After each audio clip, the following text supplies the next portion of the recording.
Bijouterie Panso mividy volamena, mivarotra sy manamboatra firavaka volafotsy sy volamena, sahaza ho an'ny rehetra. Manatona ao amin'ny Galerie 9 Tsaralalàna, box 8 na Building Complexe Ampiflou.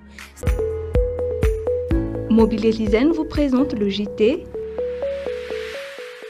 Mobilier Design, la qualité, la réalité. Sardine Atlantique, la sardine miaraka tsara amin'ny sakafo tianao rehetra. Sardine Atlantique, manolotra anao ny le JT. Oro double action, spray insecticide, le plus efficace de tout l'univers. Oro double action, éliminez les insectes, rafraîchis votre maison. Nouveau Lifter Gloss de Maybelline New York. Optez pour des lèvres intensément hydratées, repulpées et hyper glossy grâce à une formule hydratante enrichie en acide hyaluronique. Beurre Montfleury, Manulcianoni le JT. Plus de force, plus de masse, 2 fois moins de cheveux sur la brosse. Faites le plein de force. Nouveau LCF Full Resist de L'Oréal Paris. Nous le valons bien. Les dernières actualités avec le JT et la carte Visa Mvoul. La carte Visa Mvoul, une carte internationale, sans engagement, sans compte bancaire. Le monde entier accepte Mvoul.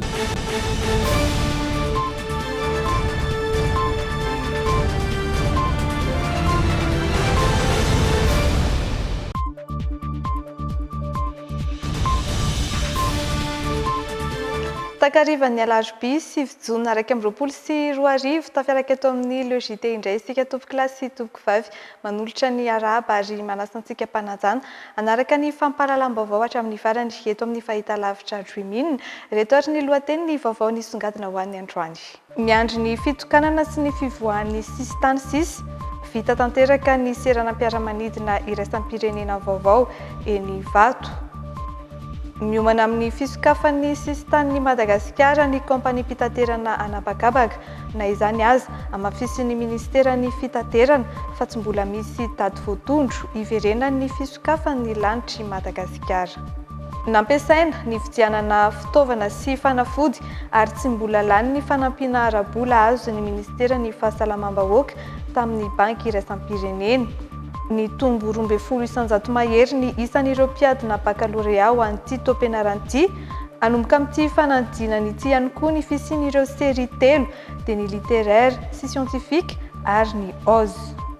Amin'ny alatsinainy izao kosa no atolotra eo anivo ny fivoriana azon'ny rehetra hatrehana ny tolom-pekevitry ny solombavam-bahoaka Mohamed Ahmad momba ny fananganana komision hanao famitorana ny fanondranana volamena. Fa isan'ny vaovao hitantsika eto anatin'ny layona ihany koa ny lafin'ny fahasalamana eo ny antotanisa tsara ho fantatra maneho ny fivoaran'ny Covid eto Madagasikara.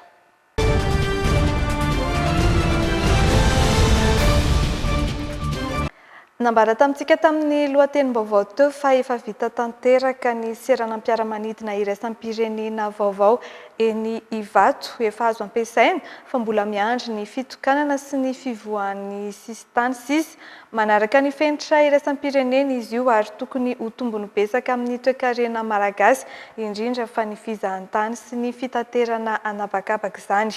Varantsika ny fanadihadiana hoentin'ny Andry Lalain'Andriamasy sy misy Rasafinjatovo. Efa vita tanteraka sady efa azo ampiasaina ilay seranam-piaramanidina iraisam-pirenena vaovao eny Ivato. Efa vonona avokoa ireo fitaovana rehetra ilaina sy ny birao, ny seza ho an'ireo mpandeha sy tonga, ny fanaovana check-in na fanamarinana ny tapakila, ny toerana fisavana ireo mpandeha sy ny entany, ilay tonelina lehibe izoran'ny mpandeha hiazo ny fiaramanidina sy ny maro hafa. Ao anatin'ny fanajana ireo fipetrasakana ara-pahasalamana tsy hiparitany coronavirus ireo rehetra ireo. Malalaka raha teo ity seranam-piaramanidina ity sy ny toeram-piatsonana eo ivelany. Sidina raisam-pirenenam-polo isan'andro no ndraindraina isy ety. 10 vols internationaux par jour qui arrivent en période courte. Donc ça veut dire que la bonne nouvelle pour Madagascar, c'est qu'en fait, il y a un potentiel de développement qui est illimité, vraiment, parce que Madagascar, vous le connaissez mieux que moi qui viens, je suis peut-être plus étonné, mais c'est un pays incroyable. La beauté des plages, la beauté de la faune, la beauté de la flore, les différents paysages qu'on peut avoir, c'est quelque chose, c'est un atout exceptionnel pour le pays. Mandra-piandro ny fitokanana izany sy fisokafan'ny sistantsika dia zava-dehibe ao Madagasikara no mampiatrano ny Aviadev Afrique na ny fiaonam-be ho an'ny fampandrosoana ireo tolotra sy manodidina ny tontolo ny fitaterana habakabaka. Ce qui va se passer en fait ces 2 jours, ce sont des conférences, des panels sur le tourisme, sur l'aviation, des discussions et quelques chiffres peut-être, c'est qu'en fait à l'heure où je vous parle, plus de 1000 participants se sont inscrits.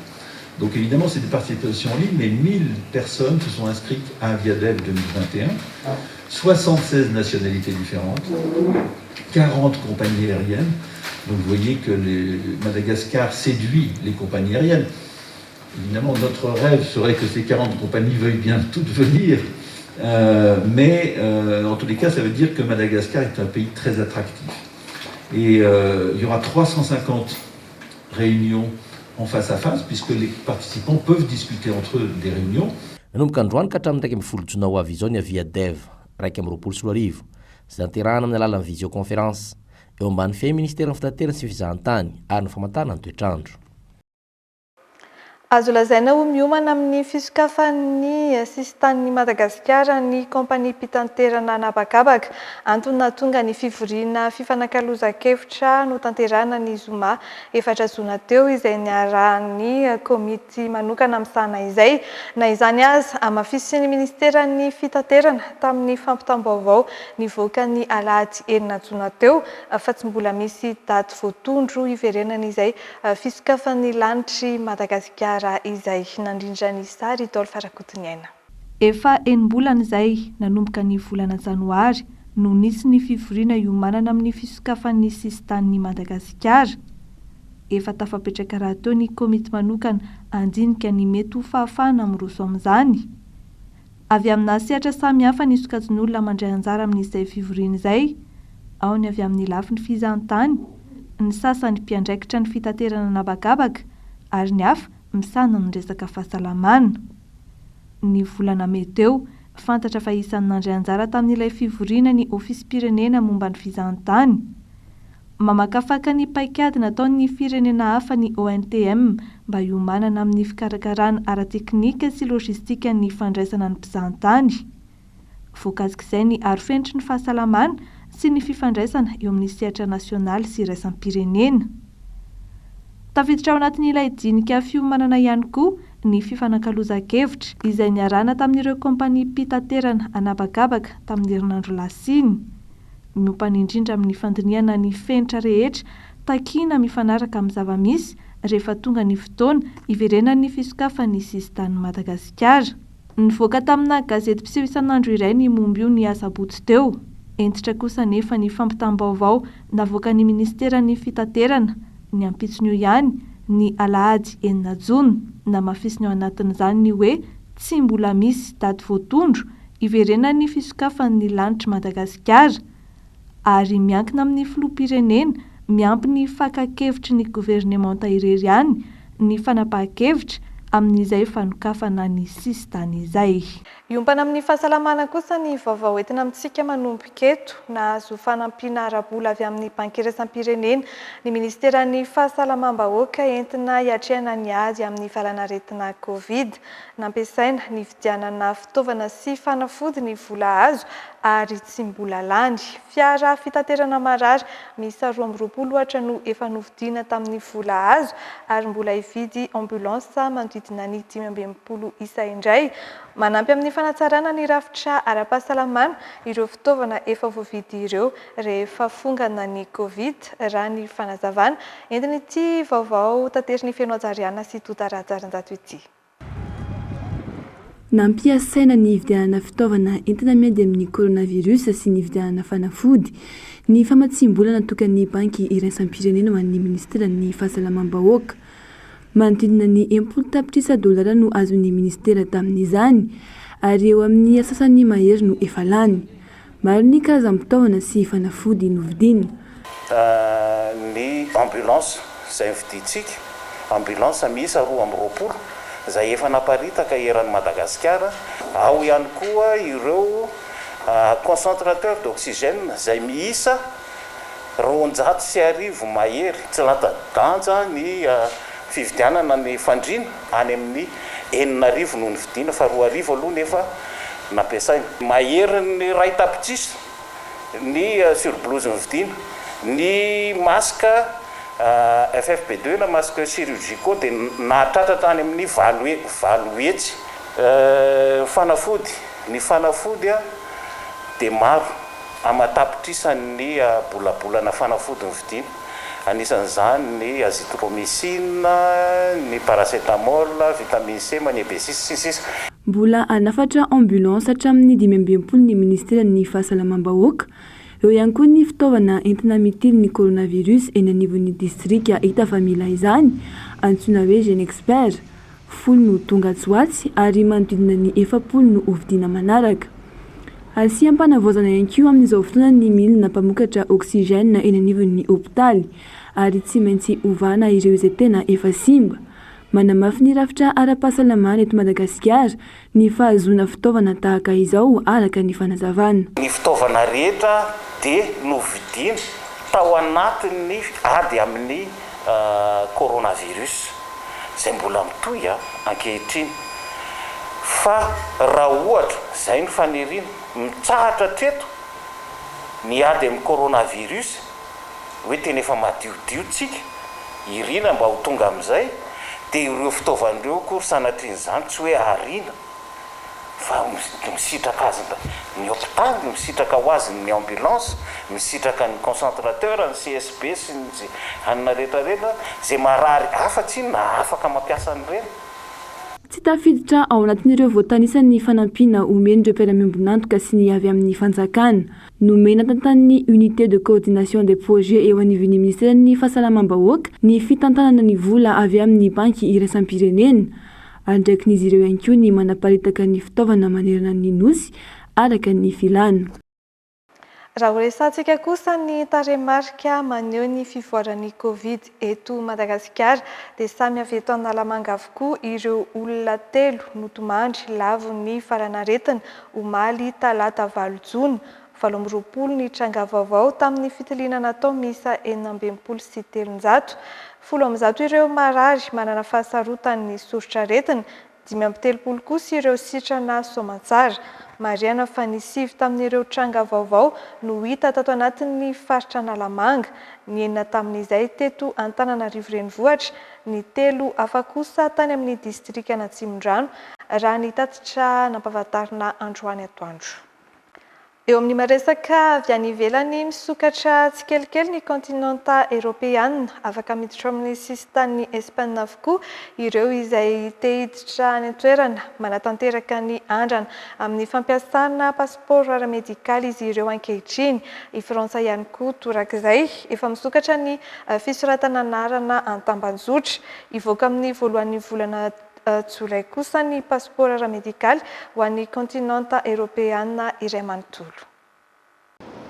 Le déconfinement entre dans une autre étape ce mercredi. Mbola nalefana hatrany ireo fepetra amin'ny fivoahana amin'ny fihiboana ao Frantsa. Nahemitra amin'ny 12 alina ny tsy fahazona mivoaka ny trano intsony. Misokatra ireo toeram-pisakafoana, fanaovana fanatanjahantena, filomanosana sy ny maro hafa. 7 ireo tranga vaovao marina isan'andro fa mitondra ny valanaretina ary 20 ireo lavo voaisa isan'andro ao Frantsa. Miamaivana ireo toeram-pitsaboana. 304 sy 1 alina sisa ireo manaraka fitsaboana eny anivon'ny hôpitaly raha 3 alina izy tamin'ny fiatombohan'ny volana aprily. 402 kosa ireo ao amin'ny sampana famelomanaina raha toa ka 405 izy tamin'ny tendro tamin'ny voalohan'ny volana aprily ihany. Eo amin'ny fanaovana vaksiny ao an-toerana kosa indray, mahery 40 tapitrisa no fatra vaksiny efa voazaratra amin'izao. 12.5 tapitrisa ireo olona efa nahazo ireo fatra indroa taona. Izany hoe ny 12.5 isan-jaton'ny mponina no efa vita vaksiny ao Frantsa. Efa ho fahazarana ao aoriana kely ao ny fampisehoana ny fanamarina vaksiny fanefitry ny Covid-19 sy ny valan'ny fitiliana PCR mihiba ho an'ireo izay andeha hivoaka ny sistaniny. Mandritra ny 3 herinandro, andramana amin'ireo olona 12 taona ny mihoatra ny fampiasana an'ity pasporty ao Frantsa.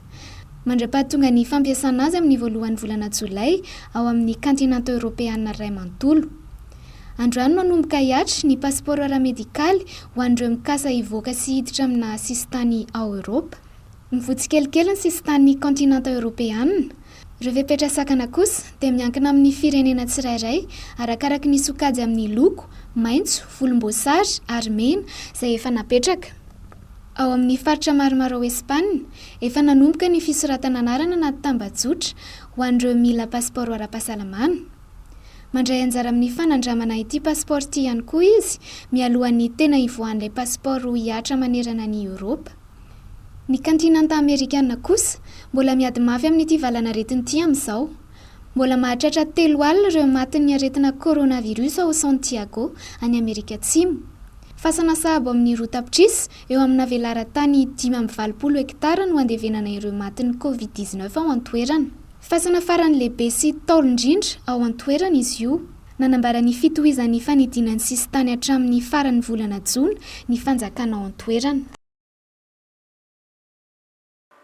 Ny tombo 12,100 mahery ny isan'ireo mpiadina amin'ny fanadinana baccalauréat tamin'ity taom-pianarana ity mahery ny 7 alina sy 1 hetsy izany manerana ny nosy. Anomboka amin'ity fanadinana ity ihany koa ny fisian'ireo série 3 dia ny littéraire, ny scientifique ary ny OZ araka ny vaovao tanterin'ny Andry Lalànandriamasy misy Sara Safinjatovo amintsika. Mpianatra miisa 13,747 sy 7 alina sy 1 hetsy no nisoratra anarana hiatrika amin'ny fanadinana baccalauréat amin'ity taona ity. Ny etapim-tombona 12,700 izany raha oharina tamin'ny taondasa 9,709 sy 1 hetsy. Ny famantarana isan'ireo mpiadina isan-tsokajiny dia miadina ny taratasy avy amin'ny office du bac isamparitra izay vinaniana ho azo amin'ny alatsinainy ho avy izao. Anomboka amin'ity taona ity ihany koa ireo série 3 dia ny littéraire, scientifique ary OSE na organisation, société et économie. Ny série L dia ahitana ny option A1 sy A2 ary ny série S kosa dia misy ny option C sy D ary S. Ny série S ty moa dia io zany no vaovao amin'ity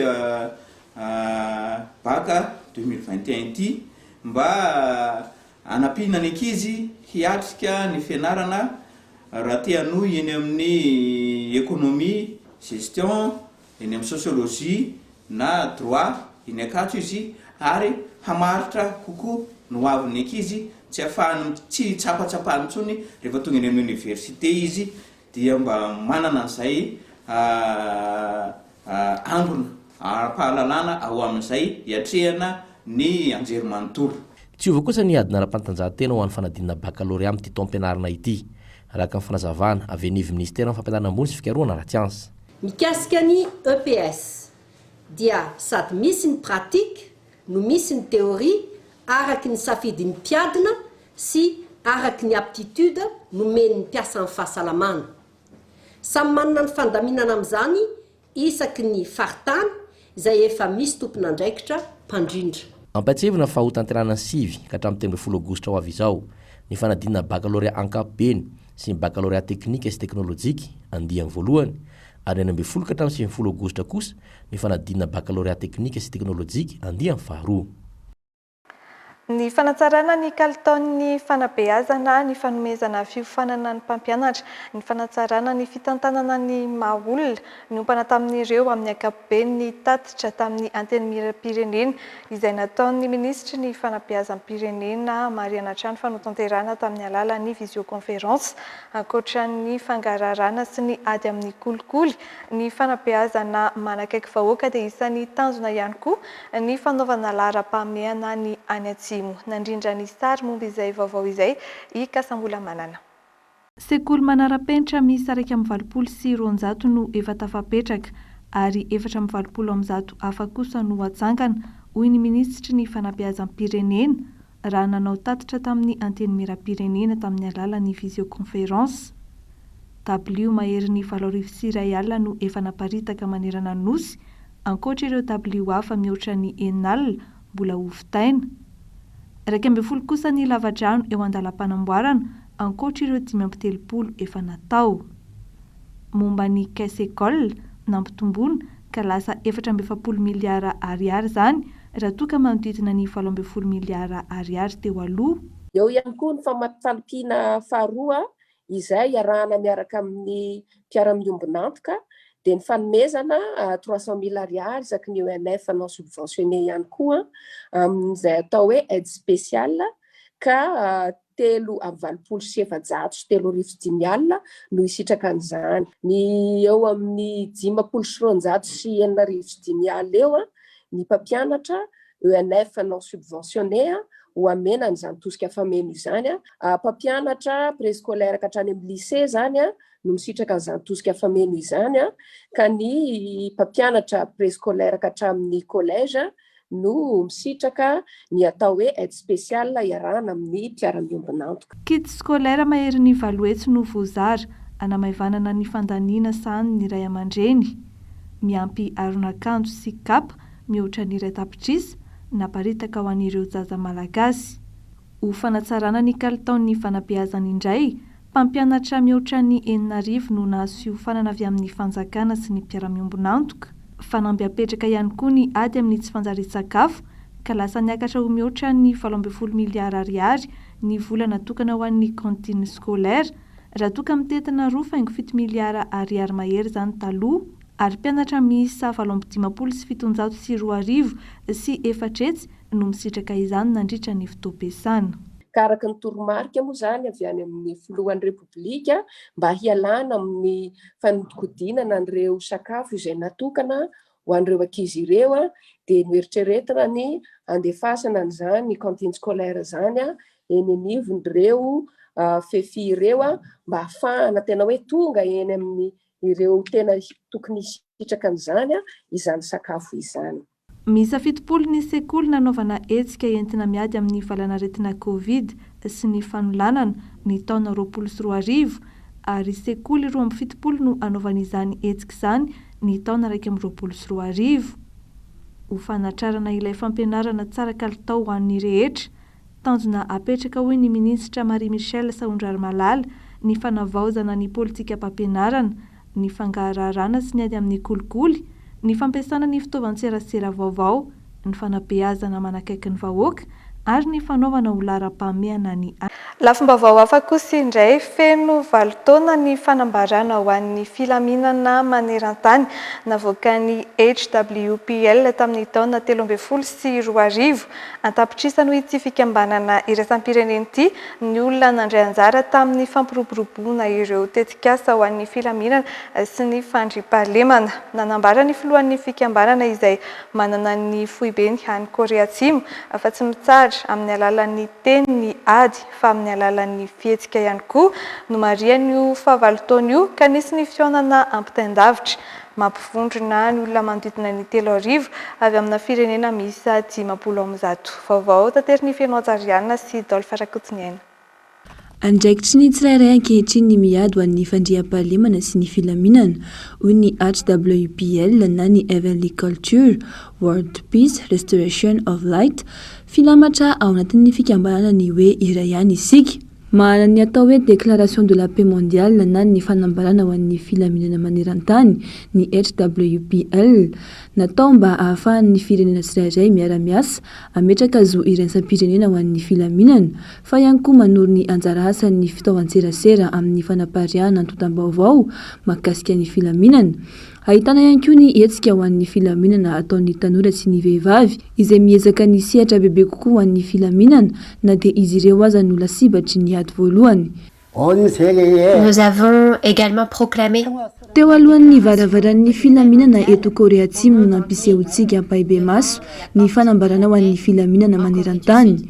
Nanao fifanekeny isika tamin'izany ny anafoana ny ady ka ampanjaka ny filaminana mba ho lovainy ny taranaka any aoriana. Nanao ezaka marobe isika mahakasika izany ka afaka mankalaza izao fahavalo taona izao. Ny asa tsara isika ary tsy ho an'ny tombotsoa manokana fa ho an'ny tombontsoany rehetra ho an'ny fianakaviam-beny ny filaminana maneran-tany. pour le bien public, pour tous les membres de la famille de la paix dans le monde. Io no ampahan-dahateny nentin'ny Limani filohan'ny HWPL nandritra ny fandraisam-pitenenany no amafisiny fa tsy misy dikany ezaka atao ho an'ny taranaka any aoriana raha toa ka mbola misy ny ady. Antapitrisany hoy ny HWPL ny olona ny ady ho an'ny filaminana nandritra ny 7 taona nisiny ny fanambarana. tao no nisehatra tamin'ny alalan'ny fampianarana, ny vonjyaina ary ny fikarakarana lohabaran-dasy mba hamoahana politika iombonana amalina ny filan'ny fikambanam-be. Ankalazaina isan-taona ny datin'ny 20 Mey namoahana ny fanambarana ho an'ny filaminana maneran-tany na ny déclaration de la paix mondiale an'ny fikambanana SWPL. Ho an'ity taona ity, olona mahery ny 3,000 no niaona tamin'ny alalan'ny fivoriana ampitendavitra avy amin'ny firenena 500. Ho an'ny ivelany sika tanatin'ity vaovao manaraka ity, 3 taona an-tranomaizina miampy fandoavana onitra 5,400 euro no sazin'ilay tovolahy namely tea maina ny filoha frantsay Emmanuel Macron omaly. Miatra amin'ilay tovolahy iray nandrakitra antsara ny tranga ihany koa ireo sazy ireo raha nambaran'ny gazety iray any ivelany. Vetivety foana dia niely tamin'ny tambazotra an-tserasera maro samihafa ity tranga ity. Samy nanana ny fomba fijeriny avokoa ireo tambazotra an-tserasera vahiny. Misy amin'izy ireo no mampiditra avetrany ny tranga tany amin'ny sehatry ny politika any an-toerana. Sazy 3 taona an-tranomaizina miampy lamandy 5,400 euro. Ireo no miandry an-Damien. Ilay tovolahy namely tea maina ny filoha frantsay Emmanuel Macron omaly valojona. Tafiditra ao anatin'izany ihany koa i Arthur, ilay tovolahy nandrakitra antsara ny zavaniseho nandritra io fotoana io. Samy mbola nentina natao famitorana any amin'ny birao ny mpitandro ny filaminana nefa izy ireo lahy ireo amin'izao mialohany tena ivoahan'ny didy ny amin'ny mahakasika ireo onitra voalaza etsy ambony ireo. Raha tsy aivina, nidiny fotony tao amina sekoly iray tao Drôme Emmanuel Macron omaly tolakandro noho ny fikasany mba hanakaiky kokoa ny vahoaka. Raha vantany vao nidina nandeha tongotra, nikasa iaraby ireo vondron'olona maromaro everina ontsena azy anefa izy no avetrany dia nisy tovolahy iray namely tea maina. Samy nanana ny fomba nandraisany ny zavanitranga kosa ny gazety tany ivelany manoloha ny zavaniseho omaly io. Ho an'ny Le Parisien izao dia nilaza fa tea maina mampiahiahy ity niatra tamin'ny filoha frantsay ity. Midika ho fitombon'ny herisetra miatra amin'ny fiarahamonina amin'ny ankapobeny no nandraisany izany. Ho an'ny Libération kosa indray, midika ho fanonganam-panjakana andra ny tianseho omaly ity. Mitoetra ny fiarahantsika tanatin'ny Le JT ho atolotra eo anivon'ny fivoriana azony rehetra hatrehana amin'ny alatsinainy izao ny tolo-pe-kevitra avy amin'ny solombavambahoaka Mohamed Ahmad miompana amin'ny fananganana komisiona hanao famitorana ny fanondranana volamena io tolo-pe-kevitra io. Raha mbola mafana ohatra ny mikasika ilay volamena 3,70 kilao tratra tao Afrika Atsimo. Eo ihany koa ny momba ny famerenana ny devizy ao amin'ny kitapom-bola-panjakana. Efa ela no tokony nandinian'ireo solombavambahoaka ny tolo-pe-kevitra hananganana ny komisiona manokana isahana famitorana mikasika ny fanondranana volamena eto Madagasikara. Androany no natomboka ny asamboniera manoloana ity famitorana izay natolotra ny solombavambahoaka Mohamed Ahmad. Handalo eo anivon'ny fivorimben'ireo solombavambahoaka amin'ny alatsinainy ny tolo-pe-kevitra karalany dia iforona ny komisiona hanadiady lalina ny fanondranana volamena eto Madagasikara. Tafiditra ao anatin'izay ny tsy famerenana ireo devizy taorian'ny famarotana na ilay hoe non rapatriement de devise. Hatreto raharaham-polony monja no sahan'ny fitsarana manokana miady amin'ny kolokolona ny PAC mahatratra miliary maro anefa ny devizy tsy mbola tafaverina. Raha mbola mitana ny sainy maro kosa ny fahatrarana volamena 3,70 kilao tao Afrika Atsimo. Andrasana amin'ny volana janoary indray ny didim-pitsarana manaraka avy amin'ny tribonaly avy ao Gauteng any Johannesburg hoy ny ministra ny fitsarana. Efatra amin'ny volana janoary 2024 no nanao fanambarana hanangana komisiona manokana hanao famitorana ny solombavambahoaka Mohamed Ahmad saingy nahemitra hatramin'izany. Andrasana raha ho tanteraka indray ny fandaniana ny tolo-pe-kevitra amin'ny alatsinainy izao. Trangam-piarahamonina nitrotra indray androany alarobia ny fokon'olona sy ireo mpandova ny tany mirefy 720 hektara eny Antanandrano. Tsy nijanona ny asa fanorenana ataon'ilay orinasa-mpifandraisana lehibe. Ny didim-pitsarana nefa mbola tsy nivoaka ka izay no antony nahatonga izany. Niatrana tena toerana ny mpitandro ny firaminana mitaky ny ampitsarana ny asa arak'izany ireo milaza ho mpandova satria tsy mbola nivoaka ny didy. Ny joro nanampy azy ireo ihany koa i Raolonarivo Paolo izay administrateur civil ary miantso ny fokon'olona hotony manoloana ity raharaha ity. Mitoy ny fananganan'ilay orinasa mpifandraisana fisy ao anatin'ilay tany 720 hektara eny Antaninandrano. etsy ankilany mifanatrika eo ihany koa manamafy ny fahavononany hiady hatramin'ny farany ireo mponina milaza ho mpandova. Ny tanay tompo tsy menay ny karana tandrazanay io mangataka ny filoham-pirenena zahay hijery an'ity zavatsy ity satria efa tena tsy ara-tsindrazo lena tompoko zahay ianao filoham-pirenena nanome vina nanome hoe nampanantena ny malagasy ary zahay zao anisany nandany anao na filoham-pirenena na fividanana solom-bavambahoaka na naika anao zahay dia ahoana moa filoham-pirenena tsy jerevanao ty zavatsy ity efa firy taona ny adivana efa firy taona. Nahitana mpitandro filaminana ihany koa manelanelana efa vonina amin'ny mety ho fihoaram-pesy ataon'ny mponina. Ny antso tompon'andraiki-mpanjakana no anazy anefa ireto mponina ka tompon'andraikitra iray Raholinarivo Paolo administrateur civil no tonga nanotrina azy ireo. Ny antso ny tompon'andraikitra isan'ambaratonga toy ny solom-bavambahoaka sy ny mambra ny gouvernement ity farany tsy taza-potsiny ny tranga tahaka izao raha nidina anjery fotony ny zavan-tranga teny an-toerana. Milaza ho tsy miandanina amin'izana amin'izy saingy nanambara fa gaga ihany raha nahita fa tany mbola iadiana nefa efa misy asa fanorenana sahady tahaka izao. Nanantona ireo vahoaka dia nanome ity dossier de preuve ity dia mba fanamakivaky ihany aho dia raha any tany amin'ny andro ny tetezamita tany zany dia efa nisy didy tany amin'ny cour cassation mihitsy nanomen'ireo olona ireo nyity tany ity dia amin'izao fotoana zao misy koa ny verina any amin'ny fitsarana ambaratonga voalohany indray le raha manga dia nisy ady haingakaingana natao tany dia misy exécution provisoire dia ny mahagaga tany mbola miady dia efa misy manoron-javatra eto dia aiza ho aiza tsika tompony andraikitra isan'ambaratongany aiza ho aiza ny solom-bavambahoaka solotenany vahoaka aiza aiza ny tsika ao amin'ny gouvernement tao fa raha zavatra sensible sahala amireto zany manampy maso tsika manampy tsofina sy mijery dia hivadika zavatra hafa dia marina etoana fa ny mpitandro filaminana dia manao ny asany zay ho anareo vahoaka. Mitakatra ny amitsarana ny asa kosa ireo mponina milaza ho mpandova satria mbola tsy nivoaka ny didim-pitsarana.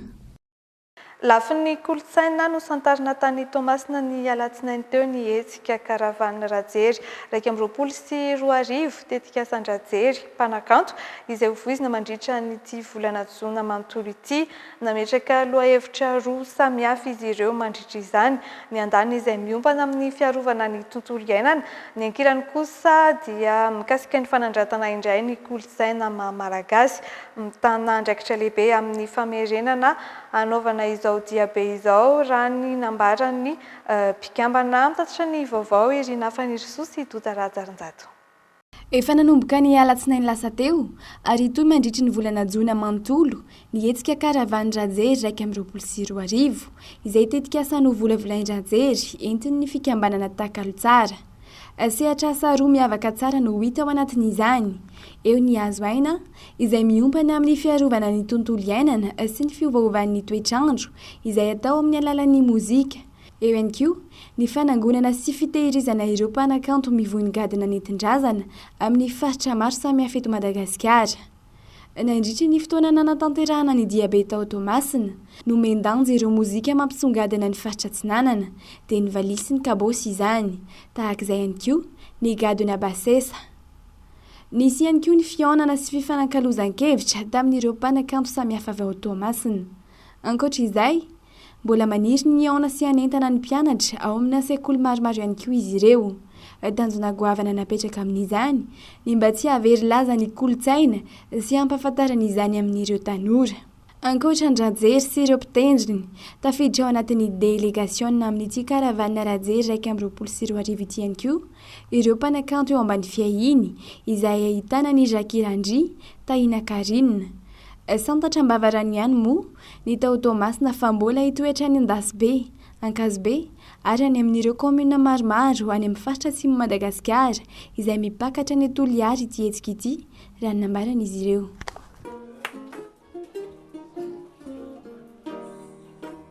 Famitoetra ny kosa ny fikarakarana hetsika mifanaraka amin'ny fitandrona ny fahasalamana izay karakarainy ny Canal 7 Events toy ny efa natao tamin'ny fankalazana ny fetiny reny teo dia misy indray ny hetsika vaovao hoarahana ao anatin'ny fandaharana ara-barotra amin'ny fahitalavitra Dreamina sy ABC ary La 7 anomanana ny fetiny iray manomboka ny 9 hatramin'ny 20 jona izy io sy ny fetiny fahaleovantena manomboka ny 1 jona hatramin'ny 5 jona.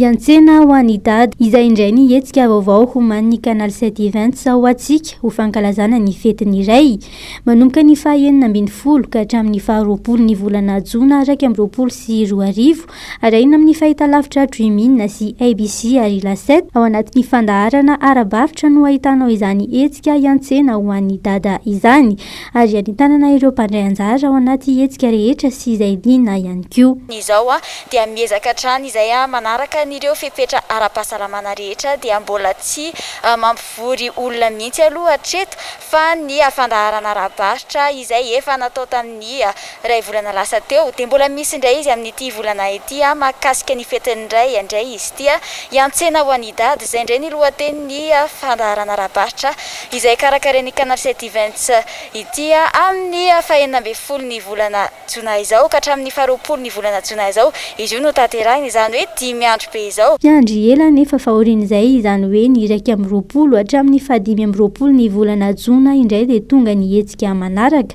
tsena ny fahaleovantena ahafahana manomana ny fetin'ny fahaleovantena amin'ireo entana maro isan-karazany ao anatin'ny fandaharana ara-barotra hatrany no ahitana izany hetsika izany. Tsena ny fahaleovantena koa manasanareo izay mpandray anjara teo aloha na ihany koa voandray anjara amin'ny hetsika ara-barotra izay ataon'ny Canal 7 Events andray anjara amin'izany. Raha toa ka hoe manana tolotra manokana nareo amin'izao fetiny iray izao na ihany koa tolotra manokana amin'izao fetin'ny fahaleovantena izao dia manasanareo izay andray anjara na mpivarotra nareo na ihany koa manao service tsotra na ihany koa manao sakafo na resaka akanjo na kiraro na kilalao amin'izao fety izao dia manasanareo izahay efa ty amin'ny Canal 7 Events. Raha toa ka hoe mila fanazavana fanampy mahakasika an'izay fandaharana ara-barotra anankiroa izay ianareo dia afaka miantso ny laharana tarobia 034 11 085 81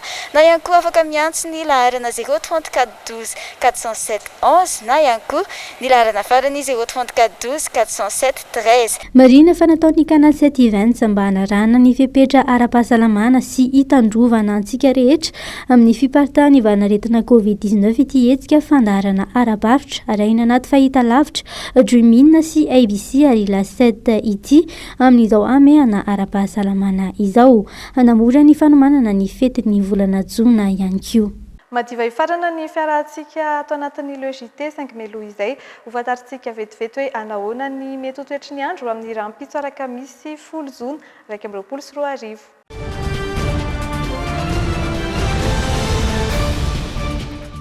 Amin'ny ankapobeny dia izy fiakarany kely ny maripana ato anatin'ny 3 andro avy saika manerana nosy raha ny fampitam-baovao avy amin'ny sampana mpamantatra ny toetr'andro raha ny vinavina ny mety ho toetry ny andro amin'ny rahampitso kosa tombontsika ny amin'ny tapany avaratry ny nosy dia ibalika sy ho tsara ny andro any amin'ny faritry Diana raha toa ka mifanohatra amin'izay ho maloka sy andrahoana ny andro any amin'ny faritry Sava. Ny maripana eo anelanelany 1.3 degré Celsius sy 1.2 degré Celsius. Samy ho tsara sy balika ny andro ho an'ny faritry Boeny, Melaky, Betsiboka ary Sofia Rampiso. Ny maripana ambany indrindra 20 degré Celsius ary 3.3 degré Celsius ny maripana ambony indrindra. Ho maloka sy ahitana rotsakorana ny faritra Analanjorovo, ny faritra Atsinanana ary Alotra Mangoro Rampiso ary ny maripana dia eo anelanelany 18 degré Celsius sy 19 degré Celsius. Ho tsara ny andro any faritry Bongolava sy Itasy balika ny masoandro. Ho maloka kosa ny andro any faritra Analamanga sy Vakinakaratra, ny maripana ambany indrindra 9 degré Celsius ary 19 degré Celsius ny maripana ambony indrindra. Ahitana rotsakorana ny faritra Ivatovavy sy ny faritra Tsimotsinanana. Ho maloka ny andro ho an'ny faritra Moronmani ary fandimby ny rahona sy ny masoandro ho an'ny Orombe sy Matsiatra Ambony eo anelanelany 12 degré Celsius sy 30 degré Celsius ny maripana. Amaranantsika azy ny amin'ny faritra Anao sy ny faritra Androa izay ifandimby ny rahona sy ny masoandro. Tahaka izay ihany koa ny any amin'ny faritra Menabe sy ny faritra Atsimo andrefana 30 degré Celsius ny maripana ambony indrindra ary 12 degré Celsius ny maripana ambany indrindra. Hatrio ihany koa ny fiarahantsika tompoko lahy sy tompoko vavy ankasitrahany ianao nanaraka ny LEJT hatramin'ny farany manome fotoananao amin'ny manaraka indray ny tenako mametraka ny veloma mandrapitafa mirary soa sy fahasalamana ho antsika rehetra.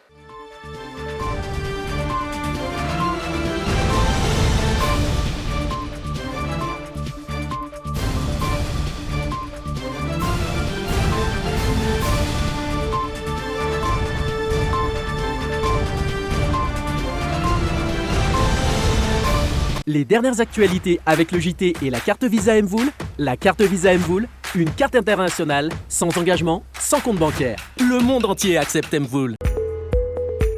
Mobilier Design vous a présenté le JT. Mobilier Design, la qualité, la réalité. Plus de force, plus de masse, 2 fois moins de cheveux sur la brosse. Faites le plein de force. Nouveau LCF Full Resist de L'Oréal Paris. Nous le valons bien. Bijouterie Panso vidy volamena, mivarotra sy manamboatra firavaka volafotsy sy volamena, sahaza ho an'ny rehetra. Manatona ao amin'ny Galerie 9 Tsaralalàna, box 8 na building complexe Ampiflou. Beurre Montfleury, manolotra anao ny LEJT. Oh, double action, spray insecticide, là, le plus efficace de tout l'univers. Oro double action, éliminez les insectes, rafraîchis votre maison. Sardine Atlantique, la sardine miaraka tsara amin'ny sakafo tianao rehetra. Sardine Atlantique, nanolotra anao teo ny LEJT. Nouveau Lifter Gloss de Maybelline New York. Optez pour des lèvres intensément hydratées, repulpées et hyper glossy grâce à une formule hydratante enrichie en acide hyaluronique.